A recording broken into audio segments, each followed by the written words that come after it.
We can attack it. What's the limit on an AMRAP? Oh, yeah.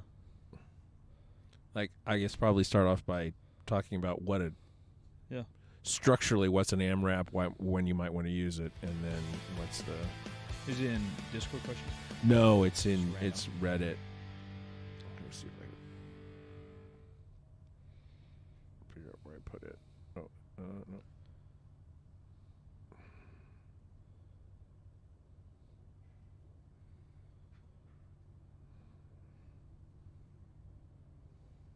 Yeah.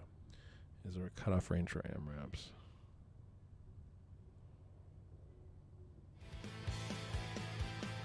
Yeah, Red Rocks and Boss. Yeah, that's cool. Ladies and gentlemen, welcome to One Good Question, our Friday episode of 50% Facts, where we take questions from y'all. If you want to get involved, head over to goodcompanydiscord.com. It's like a forum. If you don't have Discord, download it. It's one of the coolest apps. And basically, we have a like-minded community there. You can hang out, chat, a bunch of different tabs on the left. There's one that's One Good Question. You can ask your question to be featured. And also, if you want to get involved, goodcompanyapparel.com, 3sb.co, same website. Check it out for all luxury training gear and use code 3YEAR for 20% off. Today is the last freaking day, so you better be listening to this on Friday. Head over to 3sb.co, check it out. And if you're new, welcome. I'm Son of Mike. This is Jim McD, and we're also brought to you by Legion Supplements. So legionathletics.com, all the supplement needs you could ever want, from health basics, from vitamins, fish oils, etc., all the way up to pre-workouts and a beautiful tasting whey protein. And use Good Company there for 20% off your purchase. So legionathletics.com. All right, so I'm pulling this question off of the subreddit for powerlifting. I don't go here very often, but I have jumped in lately, just watching what people had to say about the WRPF Pro Meet. So here's the question is from, I'm not going to credit this person because they don't necessarily follow us. Is there a cutoff range for an AMRAP? And I guess we should probably start with what's an AMRAP. So as many reps as possible, but is it as many reps as possible till failure, till death? Till death. So death do us part. Yeah, I think when you're AMRAPing, it's been used in strength and conditioning forever. It got, I think, really popular in CrossFit because a lot of times it would be part of a competition or part of your test, and it would be within a time limit. So you're doing, 10 burpees. It could also stand for like as many rounds as possible. Yeah. But you need 10 burpees and then as many chin-ups as you can within a minute. In powerlifting sense or bodybuilding sense, you'll use it perhaps to just gain more volume, to kind of gauge where you are, or to hit like a full-out rep PR at a certain weight. And I think each one kind of has a different ending point. If it's just part of a regular program and whether you're building muscle, etc., hopefully it's not, because an AMRAP is like a setting, and then we also need an intensity involved. So either you choose a weight, and then which chance you're probably testing yourself with 315 bench, and you're going to go all out. Or a lot of times it might be an AMRAP with an intensity base, where you have like an RPE at the end, where you probably save reps in the tank. If you're powerlifting, typically you're always going to kind of save one in the tank. There's very few times you're going to go RPE 10. There's just kind of no purpose to it. It's going to fry you too much.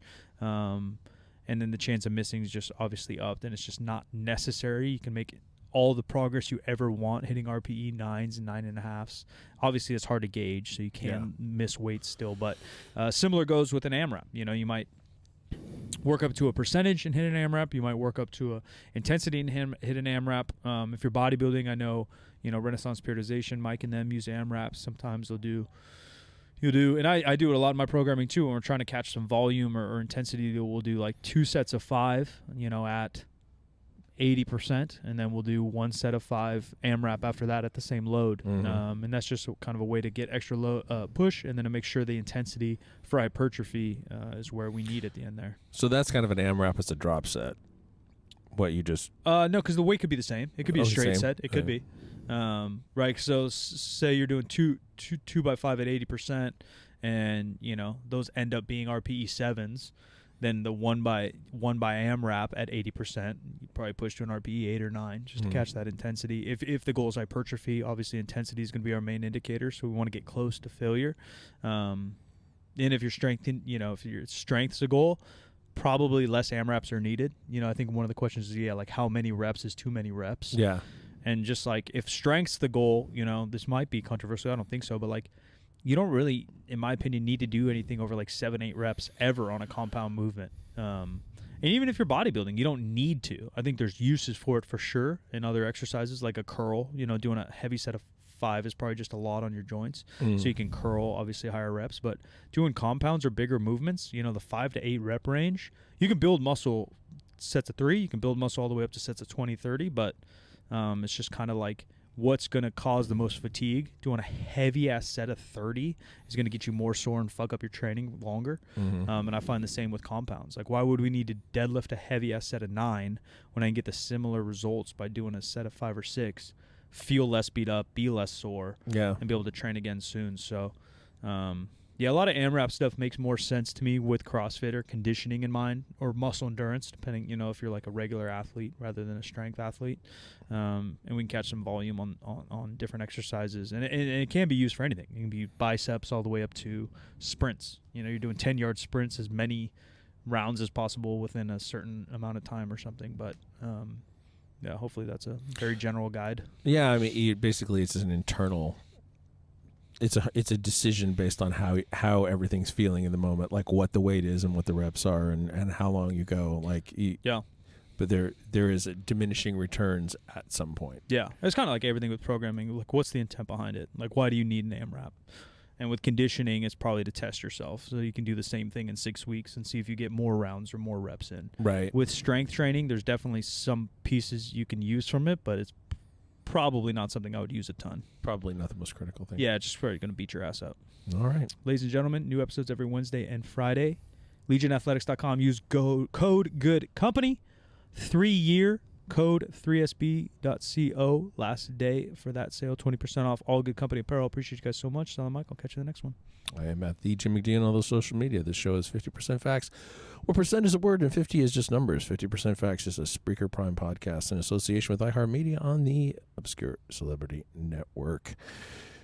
We'll talk to you next time.